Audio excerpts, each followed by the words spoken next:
Hello everyone, welcome to this tutorial. Today we are asking the question IELTS writing and ISLPR writing, what actually changes? Here is the straight answer. IELTS writing and ISLPR writing are not just two versions of the same test. IELTS gives you a fixed standardized writing format. On the other hand, ISLPR gives you writing tasks closer to real-life communication, often connected to your study, to your work, profession, or registration pathway. I'll deal with IELTS first, then ISLPR. Keep them separate in your head because this is where many candidates go wrong. Let's start with part 1, IELTS writing. In IELTS writing, you have 60 minutes and 2 tasks. You must complete these tasks within this 1 hour. You must write in full connected sentences, not in note form, not in bullet points, okay? Task 1 depends on whether you are doing IELTS academic or IELTS general training. If you are doing IELTS academic, task 1 asks you to describe, summarize, or even explain visual information. That could be a graph, table, chart, map, process, or diagram. You need to write at least 150 words, and the recommended time is 20 minutes. The biggest mistake in academic writing, task 1 is treating it like a story or an opinion essay. It is not. Your job is to report the main features clearly. You need an introduction that paraphrases the task, an overview that summarizes the big picture, and a body paragraphs that select and compare the key details. Do not describe every number. Do not give your opinion.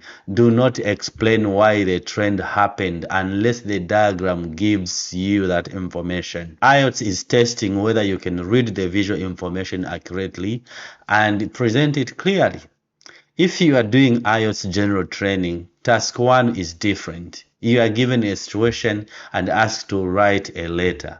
The letter may be personal, semi-formal, or even a formal letter. Again, you need to write at least, meaning a minimum of 150 words, and about 20 minutes is the recommended time. For general training task 1, your first job is to identify the relationship. Are you writing to a friend, a manager, a landlord, or someone you know, or someone you do not know? That determines your tone. You must also cover every required point in the question. If the task gives you 3 bullet points, do not answer 2 and hope for the best. Now, task 2 in IELTS.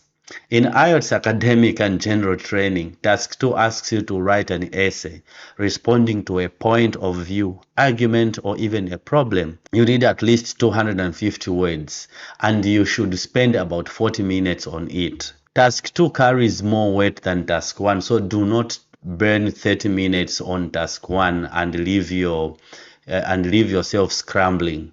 IELTS writing is marked using 4 key criteria. For task 1, the first criterion is task achievement. For task 2, it is task response. Then both tasks are assessed for coherence and cohesion. Lexical resource and grammatical range and accuracy are also considered. In plain English, this simply means that answer the task fully, organize your ideas clearly, use appropriate vocabulary, and control your grammar. It means writing accurately, logically, and appropriately for the task. For task 2, identify the question type first. Are you being asked to agree or disagree, to discuss both views, to explain causes and solutions, or to evaluate advantages and disadvantages? Your structure should follow the question, not the essay template you memorized last night. Then decide your position before you write. A vague essay usually becomes a messy essay. Build each body paragraph around one clear main idea. So, find a topic sentence, add explanation, add an example, and link back to the question at the end. Now picture this under exam pressure. Amira is doing IELTS Academic Writing.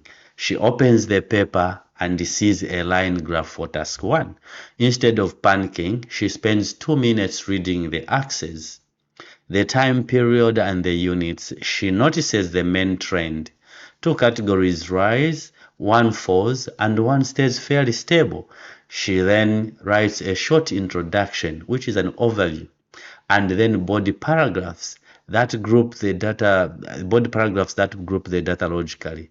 At the 20-minute mark, she stops. Her task 1 may not be perfect, but she knows task 2 is worth much more.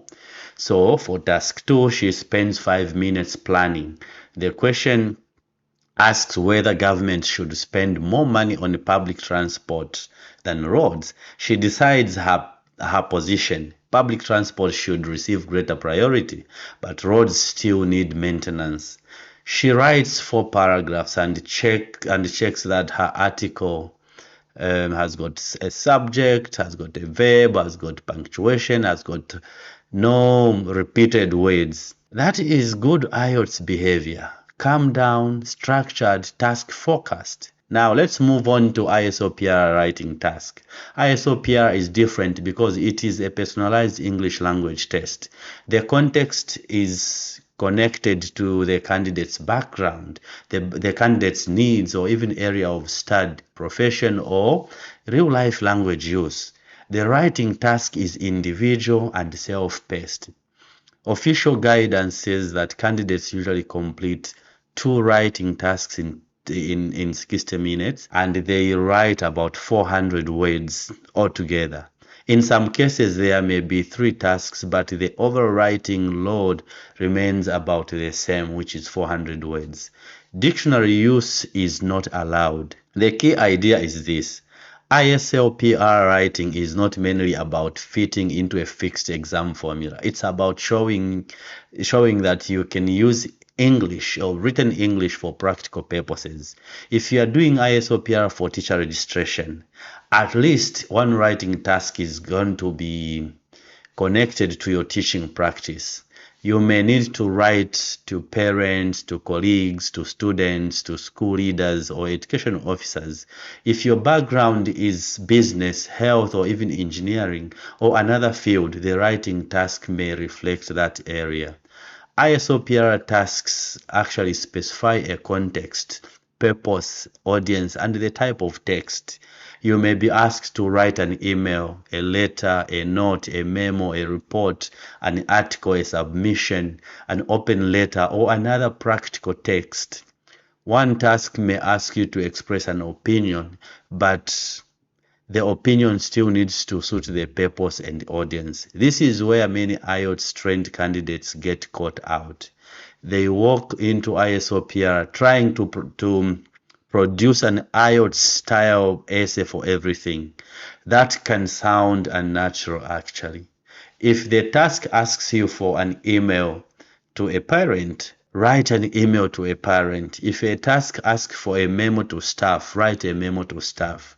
Your preparation should always focus on functional writing. Therefore, you need to practice explaining problems, giving instructions, making requests, and even apologizing professionally. You should also consider writing reporting incidents, expressing concerns, recommending actions, and presenting opinions clearly. In this test, accuracy still matters, but the accuracy is not just about complex sentences. It is about whether your language works in different situations. Are your tenses clear? Are your pronouns clear? Is the tone respectful? Are your sentences easy to follow? Are your articles, propositions, plurals, punctuations, and word choices controlled? For ISLPR, plain English is your friend. Do not try to sound overly academic when the task actually just needs natural professional communication. A parent email should not read like a university essay. A workplace memo should not sound like a dramatic speech. Here is a real-world ISLPR scenario. Let's think about this. Grace is an overseas trained teacher sitting an ISLPR Test for professional registration. Her first writing task asks her to write an email to a parent explaining that their child has been struggling to complete homework and suggesting a meeting. Grace does not use an essay structure. She actually starts with a clear greeting and explains the concern respectfully. She gives specific but careful details. She suggests a practical next step. And she closes politely. She writes, I would like to discuss how we can support Daniel, as an example, with his homework routine, rather than Daniel does not care about homework. That small language choice matters because the audience is a parent and the purpose is professional communication. Her second task asks her to write a short article for a school newsletter about reading at home. She uses a clear title, a brief introduction, 2 or 3 practical points, and a friendly conclusion. She gives examples um, parents can use, such as reading together only for 10 minutes and letting children choose which books they are interested in. Before submitting, Grace checks the basics. Have I answered the task? Is the tone right for the reader? Is the text type clear? Are my sentences accurate? Have I made careless errors with tense, with articles, with plurals and pronunciations? That is a strong ISLPR behavior. Real life purpose first, accurate language throughout. Let's look at the core differences. IELTS writing is a standardized test which has predictable task types. For academic task 1, you describe visual information. For general training task 1, you write a letter. For task 2, you write an essay. Success depends on the understanding of the task and how you control the structure and how you develop the ideas and how you meet the assessment criteria under strict time pressure. On the other hand, ISLPR writing is more personalized and functional. It tracks how well you can use English in realistic written communication. Success depends on understanding the context, the purpose, the audience, and the text type, then writing accurately and naturally for that situation. For IELTS, practice the exam formats until your structure is automatic. For ISLPR, practice the kinds of writing you may actually need in your professional, academic, or your everyday life.